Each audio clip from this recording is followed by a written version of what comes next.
On November 22, 1963, shots rang out over Dealey Plaza, the location where the 35th President, John F. Kennedy, was assassinated. One of the most compelling questions of our time asks, who fired the shots which killed the President of the United States? In an attempt to answer this question, a passionate debate has intensified for almost 30 years. On one side, the Warren Commission, a special committee formed to investigate the assassination, found that Lee Harvey Oswald acted alone in killing the president. However, in 1978, the House Select Committee, formed to reinvestigate the assassination, concluded that more than one gunman was involved in the shooting of John F. Kennedy. It was this debate which formed the basis for the 1992 annual meeting of the American Bar Association Section of Litigation mock trial. The case, United States versus Lee Harvey Oswald. The trial participants included distinguished trial judges, prosecution and defense attorneys, and expert witnesses. The panel of judges included the Honorable William Matthew Byrne, Jr., United States District Court Judge of Los Angeles, the Honorable Carol A. Corrigan of the Alameda County Superior Court, and the Honorable Sam C. Pointer, Jr., U.S. District Court Judge for the Northern District of Alabama. The team of attorneys representing the prosecution were James J. Brosnahan of Morrison and Forrester, Joseph W. Cochette of Cochette, Ilston and Petrie, and John W. Kecker of Kecker, Brockett and Van Est. The defense attorneys included Thomas D. Barr, David Boys, and Evan Chesler, all members of the firm Cravath, Swain, and Moore. Experts retained by the prosecution included Dr. Robert L. Pizziali, biomechanics expert of failure analysis, and the experts retained by the defense included Dr. Roger McCarthy, Chairman and Chief Executive Officer of Failure Analysis. Organized as an educational forum, the trial represented an examination of the process rather than the definitive word. For the purposes of this forum, time constraints were placed on both sides, and only a portion of the available evidence was used. Spectus Technologies, a firm specializing in scientific and engineering visualization services and video presentation systems for the courtroom, provided the demonstrative evidence for both the prosecution and defense. Engineering visualizations were used throughout the trial, from opening statements to closing arguments. In accordance with the theme of this event, newer methods of presenting demonstrative evidence in today's courtrooms were used in concert with the traditional methods. Dr. Ray Dills, General Manager of Spectus Technologies and Vice President of Failure Analysis, explains our role in the mock trial. You know, this has been a voluntary effort on everyone's part. So we formed two teams in failure analysis, and there was a marvelous internal competition between the two teams. And Spectus, when Spectus Technology gets the technical information, we simply transform it into a picture, but we don't change it in any manner. So it's just a transformation. So you make a distinction between physics and law in the courtroom? Oh yeah. What we do is we just replicate the physics, and then how the lawyers choose to use it is their business. The presentations included text retrieval, court boards, graphics, photography, an 8-by-8-foot mural of Dealey Plaza, video production, and three-dimensional computer animation. All images were produced, stored, and accessed by laser disc media and displayed on 10 large-screen monitors for viewing from any position in the mock courtroom and in the auditorium. And now, Spectus Technologies would like to take this opportunity to review with you some of the highlights which show how the demonstrative evidence was used by both sides during the trial. Joseph Cochette opened with the prosecution's case. What do we have to prove, the government have to prove, in this case? You just heard Her Honor read you the indictment. It is 3 simple points. The simple points that are made are the following. 1, we have to prove that Lee Harvey Oswald shot the weapon, that is to say, shot President Kennedy. Next, we have to show, number 2, that the shot that Lee Harvey Oswald fired killed the president. First, the firing of the shot, then the kill. And third, we have to show that Lee Harvey Oswald deliberately and with intent pulled the trigger of this weapon and shot the president. Continuing on, Mr. Cochette used computer animation in his opening arguments to familiarize the jurors with the layout of Dealey Plaza. There, ladies and gentlemen, is an overhead of the plaza. Now, what we've done to recreate this, you'll see us recreating it right now. We took an aerial photograph and we animated it. And this is the route that the president's motorcade took. The Texas Book Depository is the furthest view on your left now. The car is turning on Houston Street, and we will show you that in a moment. It drives down Houston Street, and if you can look in the middle of the screen, you will see the 6th floor open window of the book depository. The car turns onto Elm Street. It goes down Elm Street.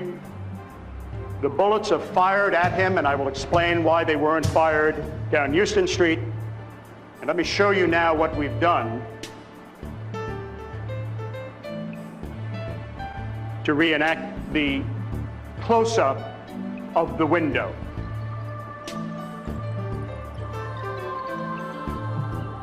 That is the 6th floor window from which the shooting was done. We will show you by computer graphics how that looked from the window. There is the view you would have looking down Houston Street. You will note at the bottom you cannot see out over the ledge unless you lean over it. And the perfect killing shot, as will be described, is down Elm Street, not up Houston Street.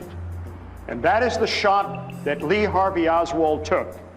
Here is the automobile. If you were leaning out the window, if you were leaning out the 6th floor window, you would see that car go by.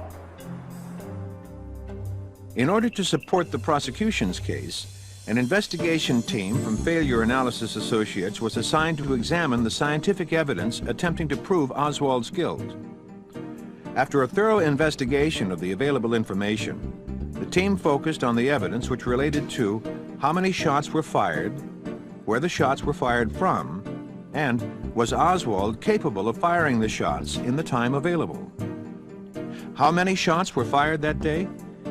In this photograph, Harold Norman, who was in the school book depository on the day of the assassination, was located at position B, just below where Oswald was said to have fired from, position A. It was like this.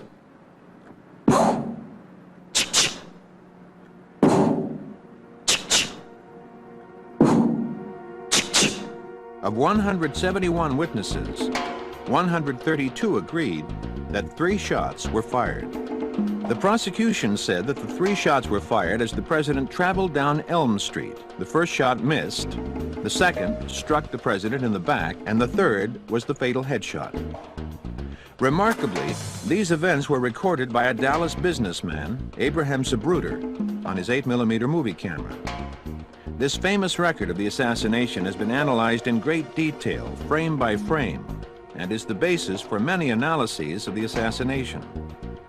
The prosecution asserted the first shot was fired at frame 166 of the Zapruder film.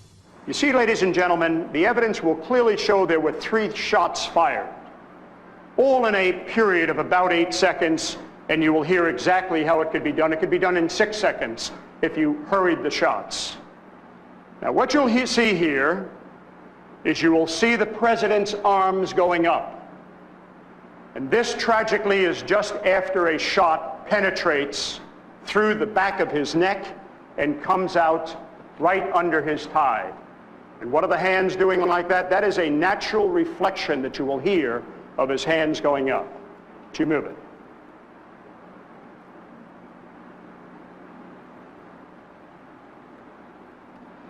He has a shot in him.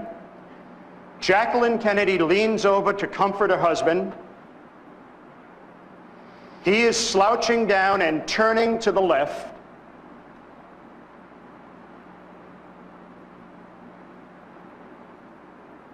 Now, I want you to look at the position of the president as Mrs. Kennedy is reaching for his neck to see what might be wrong. This, ladies and gentlemen, is the instant before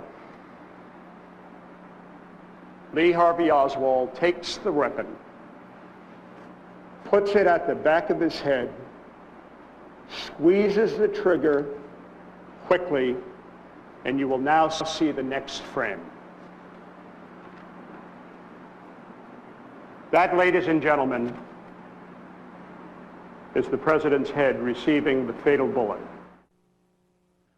Prosecution expert Dr. Robert Pizziali, Vice President of Failure Analysis and an expert in biomechanics and reconstruction, used the famous Zapruder film, accident reconstruction techniques, and computer animation to demonstrate the geometry and timing of the theorized 3 shots. Would you tell the jury very briefly what methods you used in order to carry out that task?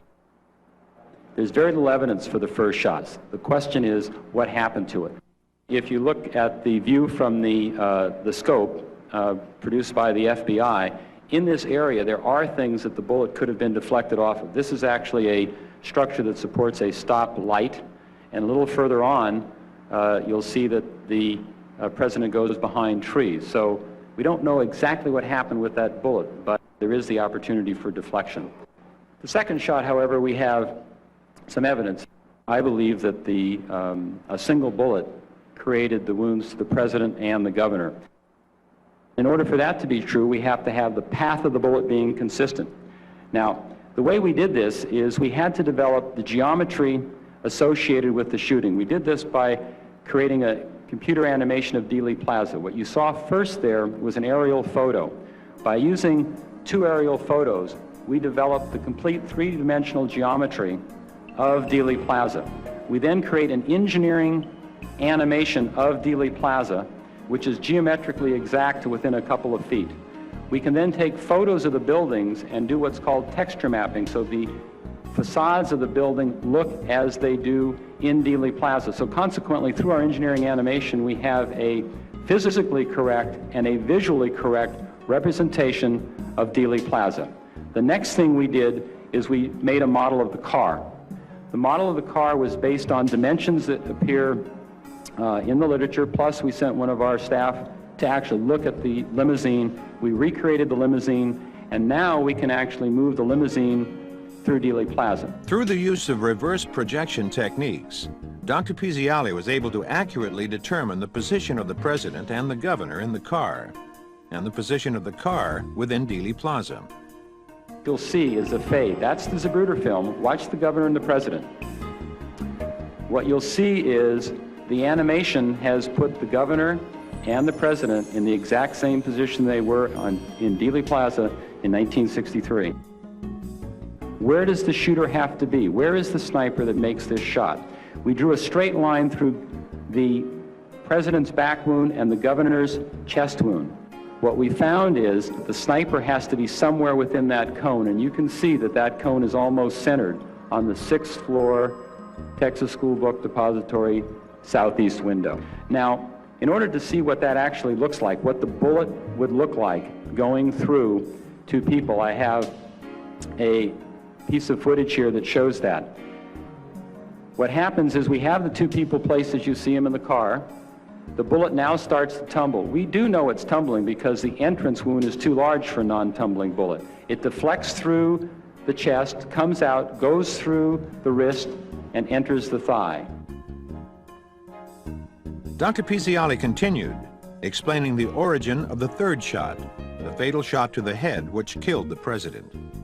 You can see that the head wound occurs at frame 313.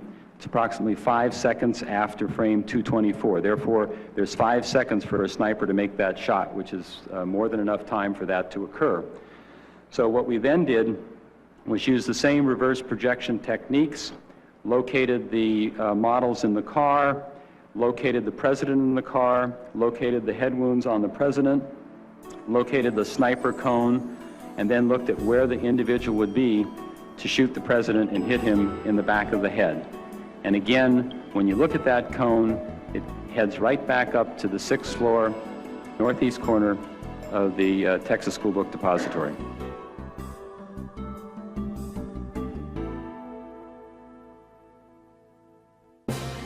In contrast to the prosecution's burden to prove Oswald's guilt, the defense team would raise questions and doubt that Oswald assassinated the president. Thomas Barr, representing the defense team, began. The defense believes that the evidence leaves, after 30 years, Dealey Plaza, the place where the president was shot, still filled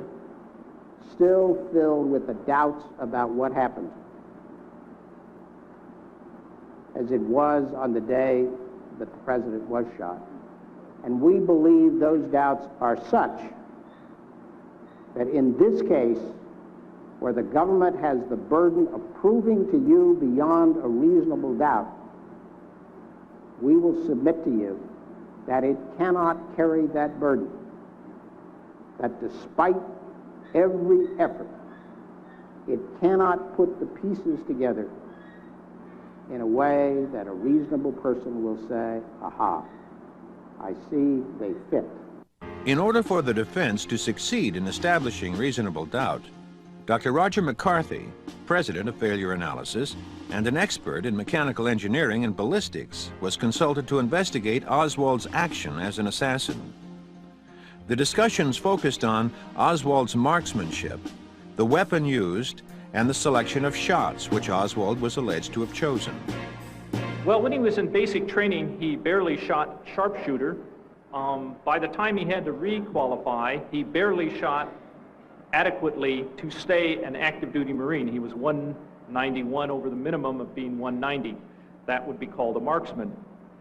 He shot those patterns with a far superior weapon than the bolt-action Kirkano, and perhaps most importantly, he shot those with a semi-automatic weapon.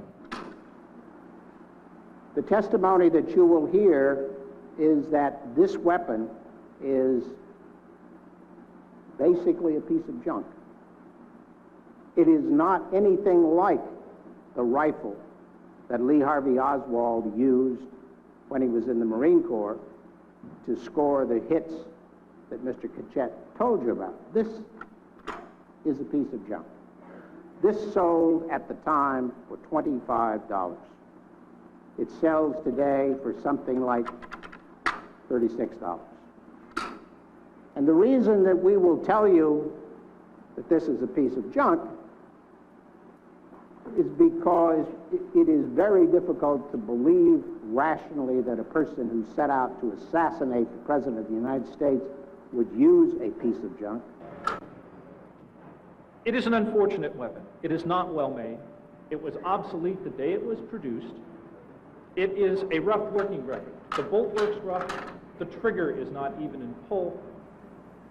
And they were not intended to be well made. They were cheap when they were made. They're cheap today.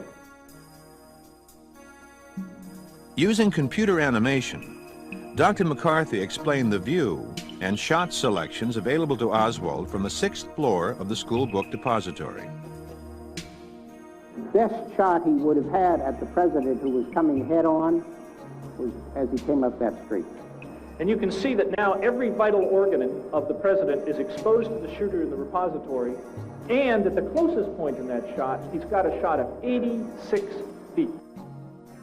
This bird's-eye view of Dealey Plaza shows the effective zone which a gunman would have firing at the president from the School Book Depository.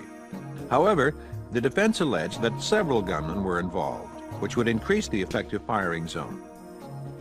Witnesses located on the grassy knoll testified. My name is William Newman. Mr. Newman, where were you standing and whom were you with on November 22nd, 1963, when you were watching the presidential motorcade? I was standing on Elm Street, just near the west end of the concrete standard. Mr. Newman was standing? Yes. Right there at the edge of the grassy knoll? Yes. With your wife and 2 children? Yes. Can you identify That man and that woman covering their 2 children? Yes, that's me and my wife and our children. And those are your 2 children? Yes. And you believe, sir, that the shots came from up behind you? Right, from behind me up from the elevated garden.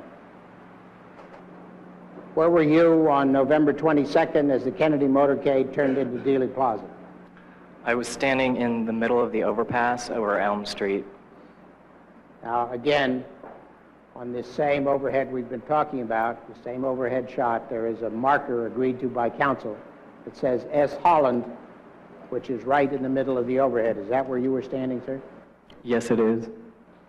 What did you observe as the motorcade approached? I heard a loud report, and President Kennedy, he kind of leaned over. Then in a matter of about 2 or 3 seconds, there was another report, but it wasn't nearly as loud as the others. That report came from behind the picket fence, up on top of the grassy knoll. And then at about the same instance as the third shot, there was a louder report that came from up the street, and the 2 were so close together, it was kind of like that. Evan Chesler argued for the defense that gunmen were located on the grassy knoll. If Mr. Newman was right when he threw his children to the ground that the shots were from behind him, then the government's theory is wrong, ladies and gentlemen. It cannot be otherwise. Sam Holland. Sam Holland, again, was standing on that overpass. He said, I heard one of the shots not as loud as the others. Remember he said that? One was not as loud as the others.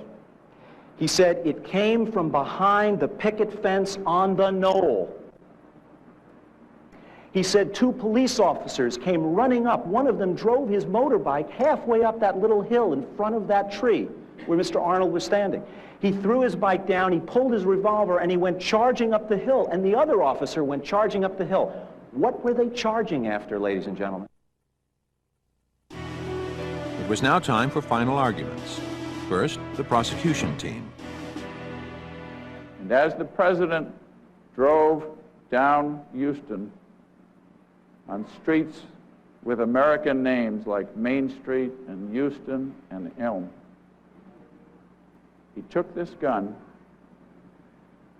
he put it on the windowsill to hold it, he aimed at the President of the United States, and he shot 3 times. The first bullet, as you have heard from the evidence, which I will review with you, misfired or misdirected. The second bullet went through the President's back and out his neck and into Governor Connally. And our President hunched down to the left, and Lee Harvey Oswald shot a 3rd time, and he hit him in the back, where it entered, and out the side. And we have had to sit here and watch those films because it is important, ladies and gentlemen, that you as jurors, based on this evidence, return a verdict that reflects that evidence. It is important. And finally, Evan Chesler and David Boies closed for the defense. We suggest there is more than a reasonable doubt that that person was the person on the 6th floor doing any shooting at all. We suggest that doubts clearly exist as to how many shots were fired, and Mr. Chesler has covered that. Many, many witnesses have testified that there were more than 3 shots fired.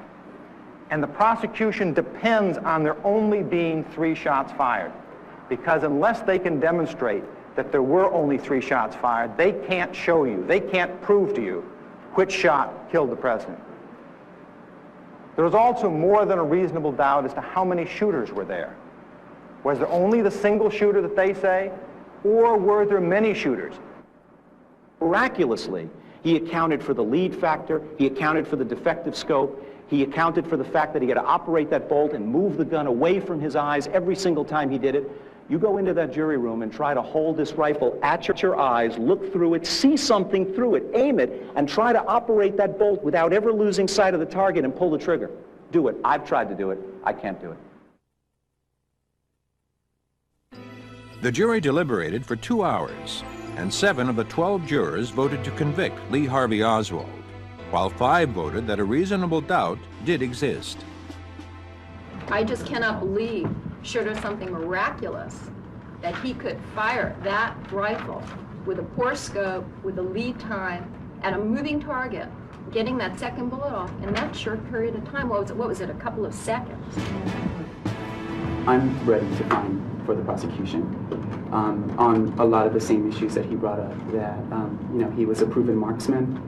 It was his gun. We have a witness saying that they heard 3 shots come from the 6th floor. They found the 3 shells. There were no shells found in the knoll, no gun found in the knoll, no person seen running from the knoll.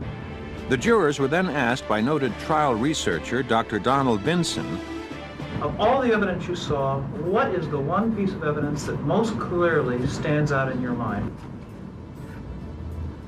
The diagram that showed the direction of the bullets using the count. And the computer animation? Yeah. Yeah? I agree with the animation. The animation. The computer animation, I mean, it's logical, it's mathematical, it's not, it's not supposing that there's some assassin or someone else. It makes sense. Sir, what piece of it? Yeah.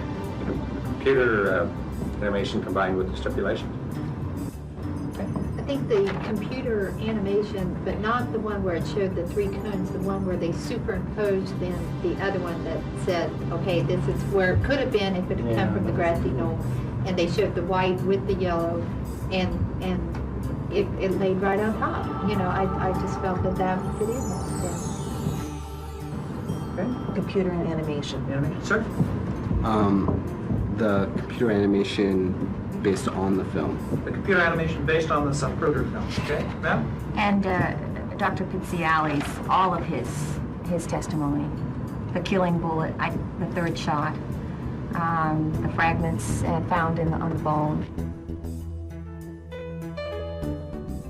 it was evident that computer animation, when coupled with modern presentation techniques and traditional forms of demonstrative evidence, was effective in helping to explain to the jury complex analysis of the events surrounding the assassination of President John F. Kennedy. Due to the time constraints of this mock trial, many of the animation sequences prepared by Spectus Technologies could not be shown.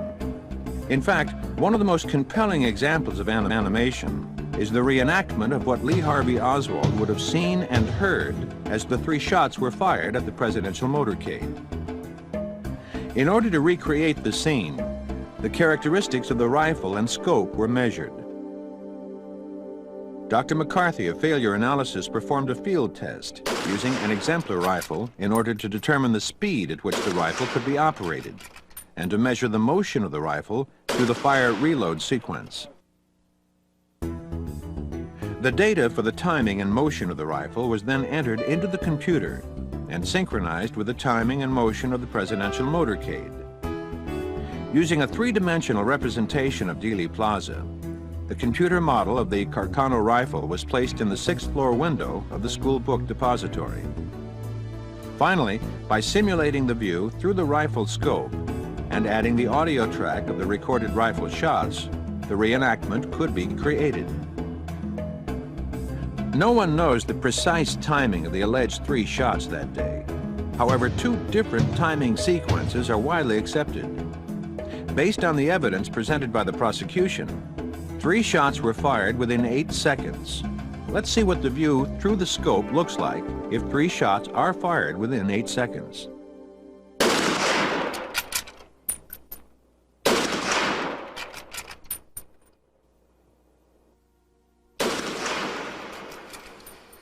Others hold the opinion that the first shot hit the president in the neck and the 3rd shot hit the president in the head.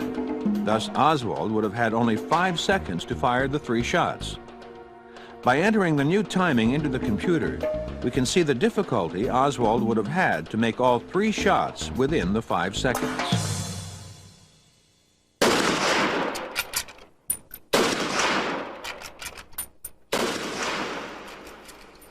Let's see then one more time.